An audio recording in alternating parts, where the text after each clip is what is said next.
আপনারা দেখেন আমাদের যারা সরকারি পদে বসে তাদের বলা হয় পাবলিক সার্ভেন্ট, অ্যান্ড পাবলিক অনেকে হলো কি, যেমন আমাদের কিছু কিছু সার করছে কি এইটারে ওই জনগণের চাকর শুনতে তো খারাপ লাগে, তাই না?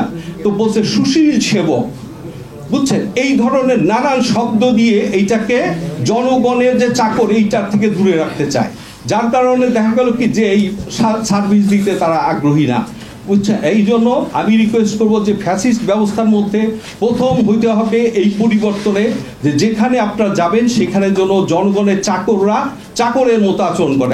আমি সরি একটা ধর্মীয় উদাহরণ দিই। আপনি দেখেন জনগণের চাকর কেমন হয়।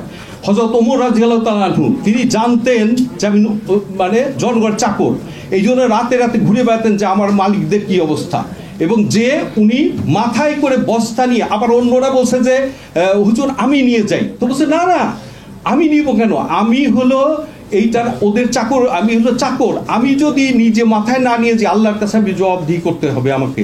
তো আমি বলবো যে আমরা এই যে ফ্যাসিস্ট ব্যবস্থা এইটা এখন মানুষের মাইন্ডসেট এমন পর্যায়ে গিয়েছে যে ফ্যাসিস্ট ব্যবস্থা আশা করি আর কেউ এইভাবে গেড়ে বসতে পারবে না। যদি কেউ এসে ফ্যাসিস্ট কাজ শুরু করে নির্বাচনের পরে, তাহলে দেখবেন যে জনগণই ধরা শুরু করবে ইনশাআল্লাহ। তো এই জন্য আমরা মনে করি যদি নির্বাচন যদি জাতীয় পর্যায়ে, আমি এই বিষয়ে আসলে সত্যি কথা বলতে আমি বলতে পারবো না, এটা এমন বড় একটা ইস্যু, ফরহাদ মাজহার স্যার বলবেন বা অন্য অন্য যারা বলবেন, নির্বাচন যদি হয়ও তাহলে যেন এমন সরকার ব্যবস্থা চালু হয় যেখানে ফ্যাসিস্ট আর জায়গা পাবে না, এবং প্রশাসনকে মানুষের যে যে প্রয়োজন সেই অনুযায়ী কাজ করতে হবে। আপনাদের একটা বলে দিই, অনেক অনেক জায়গা আমি এমন কাজ করেছি যেটা হয় কি সরকারি কর্মকর্তারা যদি আটকায় দেয় তাহলে ওইটাই আইন, আবার যদি করে দেয় কেউ কিন্তু না করবে না, এটা ভালো কাজ। আমার অনেক জায়গা হচ্ছে কিছুটা ব্যত্যয় করে আমার মানুষের উপকার করা হয়েছে, সেটা গভর্নমেন্ট কিছু মনে করে বলছে তুমি ভালো কাজ করছো, কারণ এটা তো তোমার মানুষের দরকার, তাই না? এই বিষয়টার জন্য আমরা মানে গুরুত্ব দিয়ে চেষ্টা করি।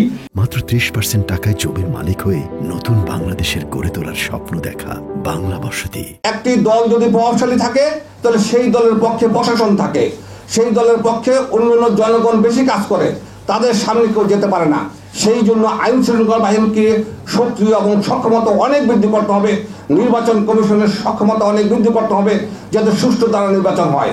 সংস্কার কি করতে হবে, একদিনে সকল জায়গায় নির্বাচন নয়, কঠোরভাবে আইন শৃঙ্খলা দমনের মাধ্যমে অন্তত 11 দিনে সারা দেশে নির্বাচন করতে হবে। নির্বাচন কমিশনের সচিবালয়ে থাকতে হবে নিরপেক্ষ সচিব, কোনো আমলা থাকবে না।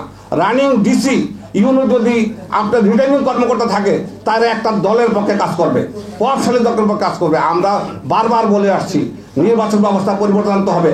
রানিং ডিসি ইউনোকে রিটার্নিং কর্মকর্তা করা যাবে না, হয় সাবেক সেনা কর্মকর্তা, সাবেক সচিব, সাবেক জেলা জজ, এরকম শক্তিশালী লোকদেরকে করতে হবে যাদের চাকরি হারানোর ভয় থাকবে না, যারা কোনো থ্রেটকে ভয় করবে না, তারা সেই নির্বাচন করবে শান্তিপূর্ণভাবে। কিন্তু রানিং ডিসি ইউনো যদি থাকে একটি প্রভাবশালী দলের পক্ষে কাজ করবে, আর প্রভাবশালী দল যদি কাজ করতে পারে একটি অন্য অন্য দলের ক্ষুদ্র যারা থাকবে তারা বাধা দিতে পারবে না, তাদের সমর্থন বেশি থাকবে তার জনগণের। সেই জন্য আইন শৃঙ্খলা বাহিনী এবং নির্বাচন কমিশনকে কঠোরতা অবলম্বন করতে হবে, সেই কঠোর কাজগুলি তাদের করতে হবে। এই কারণে তাদের নিজস্ব ব্যবস্থাপনা থাকতে হবে।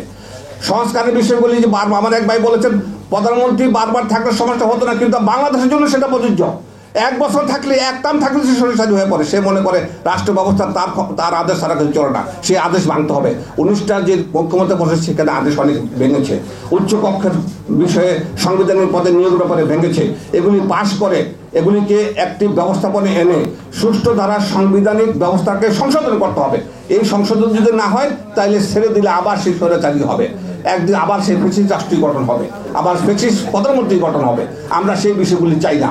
আমরা চাই যেই সংস্কারগুলি হয়েছে সেই সংস্কারগুলি সাংবিধানিকভাবে আইনগত ভিত্তি দিয়ে এবং সুষ্ঠু ধারা নির্বাচন করতে হবে, যেন করে আর নির্বাচনও কোনো ত্রুটি না থাকে। পরবর্তী পর্যায়ে সরকার যেন এই সংস্কারগুলি করতে বাধ্য থাকে, সংবিধানকে তারা যাতে মানে সংশোধন করে এবং সংশোধনের পর্যায়কে প্রক্রিয়াটা বজায় রাখে, এই বিষয়গুলিকে আমাদের লক্ষ্য রাখতে হবে। ফ্যাসিস্ট রাষ্ট্র ব্যবস্থা থাকবে না, রাষ্ট্র ব্যবস্থা আপনার একটা ছোট্ট উদাহরণ দিয়ে আমি শেষ করে দিচ্ছি। দেখেন ব্রিটেনে কিছুদিন আগে এই যে ব্রেক্সিট ইস্যুতে 6টা প্রধানমন্ত্রী তারা পদত্যাগ করে ফেললো। তাদের ক্ষমতা ছিল থাকার, কিন্তু তার থাকে নেই দলীয় সমর্থনে। আমাদের দেশে এরকম ব্যবস্থা থাকতে হবে, সংসদ সদস্যদের ভোটে প্রধানমন্ত্রী নির্বাচিত হবে, যে যেন তেনভাবে দলীয় পদে নির্বাচিত হবে এমন কোনো বিষয় না।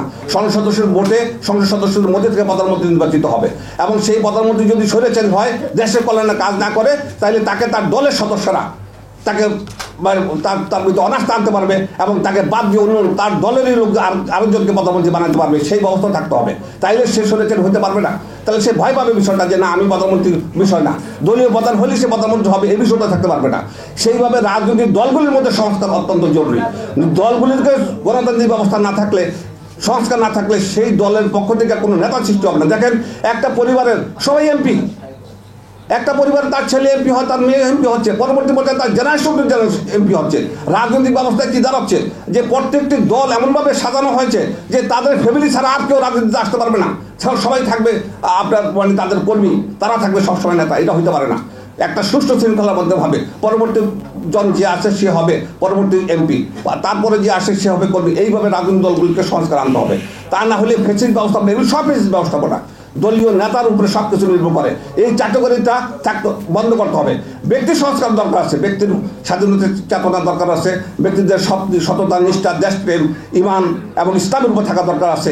সকল মানুষে আমরা মূলত সমস্যার সমাধান হবে একমাত্র আল্লাহ পাকের আইনেই, এটা কোনো সন্দেহ নেই। আমরা পর্যায়ক্রমে সেই দিকে যাওয়ার চেষ্টা করব, কিন্তু বর্তমানে যে সংস্কারগুলির প্রয়োজন ফ্যাসিস্টকে রোধ করার জন্য, তা পরিপূর্ণভাবে সমাধানের আহ্বান জানিয়ে আমি সকলকে ধন্যবাদ জানিয়ে সরকারের কাছে আমি আহ্বান জানাবো, জোর আহ্বান আমাদের, যে সকল ফ্যাসিস্ট ব্যবস্থাপনা মুক্ত করে আগামী নির্বাচন দেওয়ার জোর দাবি জানাচ্ছি।